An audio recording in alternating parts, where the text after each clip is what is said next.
Sakripisyo at hirap ng isang ina na mag-isang itinataguyod ang anak, ikinuwento ng isang single mom. Atin siyang kilalanin sa report.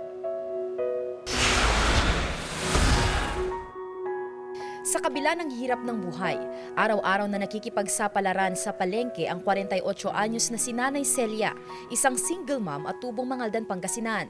Sa isang dekada niyang pagiging tindera ng isda at paghahanap ng iba pang pagkakakitaan, hindi niya napabayaan ang pangangailangan ng kanyang nag-iisang anak.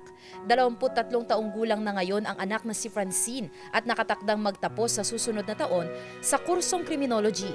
Wala silang masabi yung papababayaan nila yung anak nila, no? Porkit wala na yung asawa nila. Kahit nagkasugat-sugat na yung kamay ko, mamu, pinakaya ko talaga para sa anak. Grade 3 pa lamang ang kanyang anak nang maghiwalay sila ng landas ng kanyang asawa. At mula noon, siya na ang tumayong ina at ama ng kanyang anak.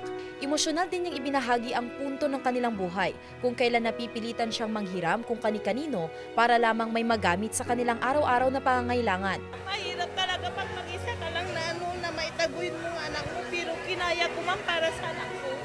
Sana malakas lagi ang katawan ko para maibigay ko yung pangangailangan ng anak.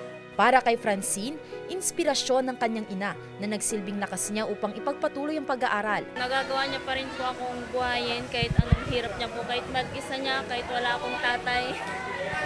Super thankful po ako sa kanya, ma'am. At ngayong nalalapit na ang kanyang pagtatapos, alay raw niya ang diploma sa kanyang ina na hindi nagsawang unahin ang kanyang kapakanan. Ma, thank you very much sa lahat ng pagmamahal at tulong mo sa akin. Sana hindi ka magsawa hanggang sa maging successful ako at makabawi ako sa'yo. Sandy Salvacio, One North, Central Luzon.